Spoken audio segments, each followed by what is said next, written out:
It's always exciting when you have such a high-level Brazilian Jiu-Jitsu practitioner. This man has been a master of the submission in the UFC, and even though a lot of people know what's coming, more often than not, they're unable to stop. Because the knowledge of the Jiu-Jitsu game is truly something that it's hard to replicate when a guy is as good as he is. I mean, he will jump for a triangle. He will jump for an armbar. And as you slam him to the ground, he starts to understand, okay, I'm right where I need you right now. This is when the game starts for him. If he doesn't secure that submission, he gets you where he needs you to be in order to start to really make you drown. It's like going in deep water and getting pulled down over and over again, because every time you think, if I do this, it'll make it better, it just makes it worse. And best of luck trying to find a training partner to simulate this guy in the gym. It can't happen, and it won't happen. All right, so here he is representing the American Kickboxing Academy, San Jose, California, a man who I believe is the most dominant force in the game at present, UFC Lightweight Champion Khabib Nurmagomedov. You know, for Khabib Nurmagomedov, he's a guy that has dominated every person that he's faced inside the octagon. He has a great Sambo background, but it's all the takedowns that he mixes well together that allows him to gain top position. And when he's on top, his ground control is second to none. He can move from position to position seamlessly. And when he's on top, he's constantly doing damage. It's the ground and pound of Khabib Nurmagomedov that is his biggest and best attribute. And what's crazy to me is to hear you tell stories about him in training that we haven't even seen the tip of the iceberg when it comes to what he can do in the octagon. J.A., I don't believe that we have seen the finished version.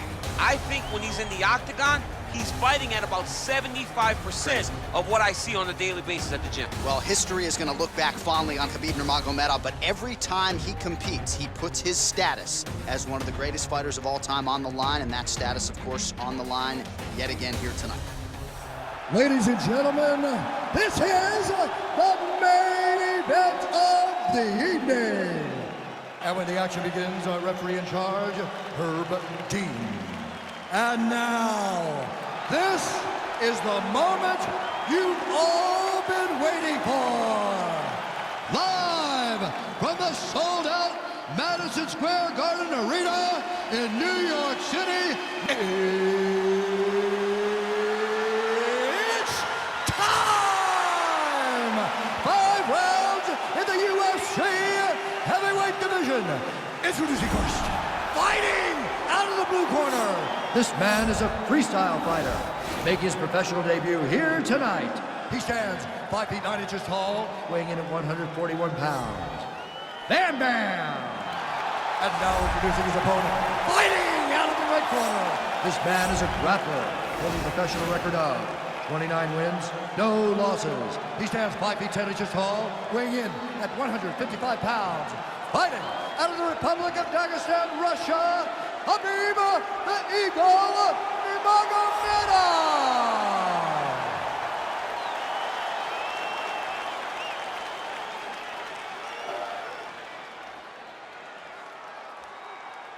You've been given your instructions in the dressing room. Protect yourself at all times. Follow my instructions. We will have a clean fight. Touch gloves, let's make it official.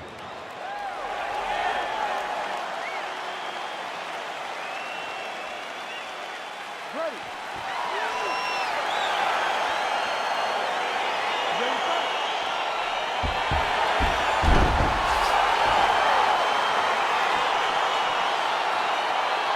Well, it is a building long on combat sports tradition, and mixed martial arts certainly making its presence felt here as we get underway at Madison Square Garden in New York City.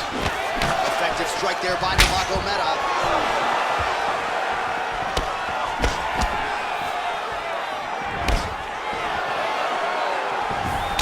Straight punch was useful, champ. Multiple times he's used this punch to get to the target.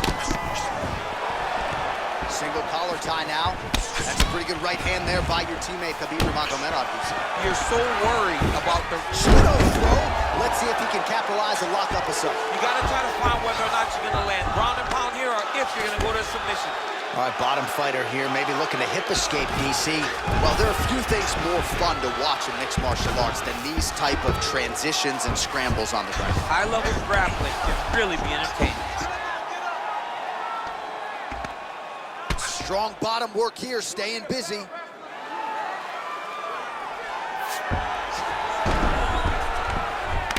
is it here off of his back? Nice offense from the bottom. Under 3 minutes remain in round one. Get yourself inside. Scramble, scramble, scramble.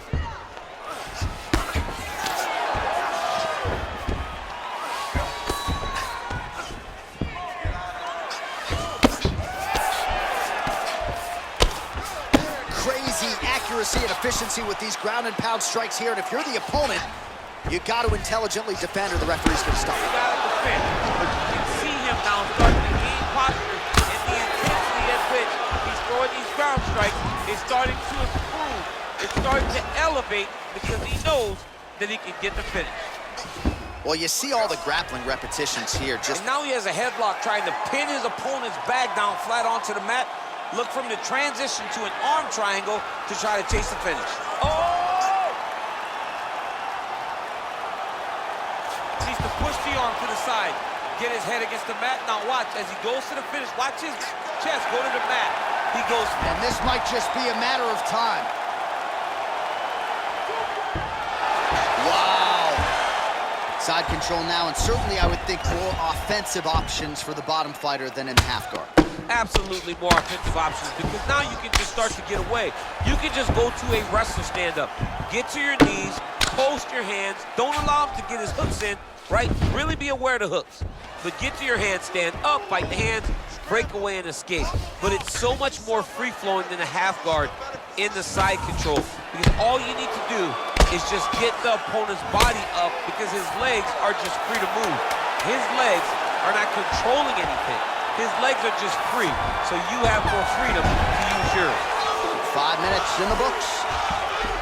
All right, let's look back at some of the action. DC, your good friend Mark Coleman, the godfather of the ground and pound, would be proud. He'd be very proud. He'd be very proud with the way that he showed his ability to use his ground and pound. He didn't waste any action.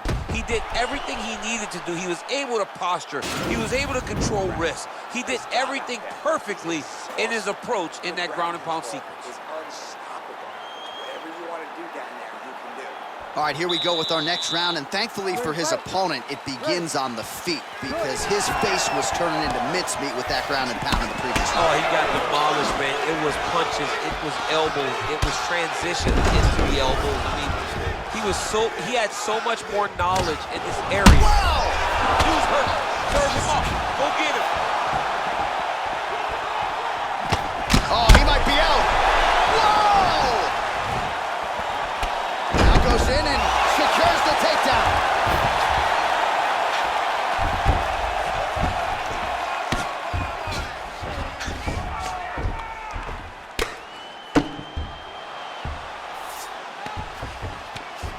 Now the guy's got armbar. He's attacking it on him.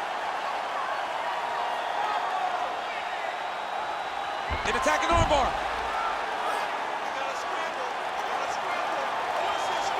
You got to recognize that when a guy starts to put his feet on your hips, you got to move him off, and you got to cover. You can't be off to an angle. Now he falls back into the finishing position.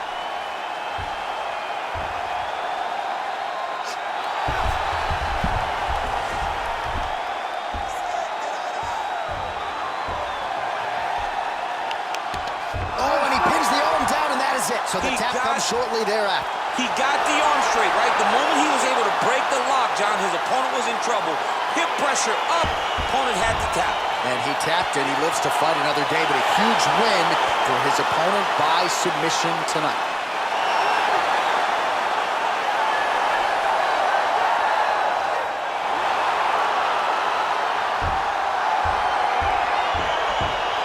Take a look back at the replay as he gets it done by submission tonight, champ. I mean, you know, this guy has such a great submission game that you cannot lay in his guard. He's so skilled, he's so tricky, and he's so good at weaving a web that gets you lost in it that he made him pay for it tonight and got the submission victory.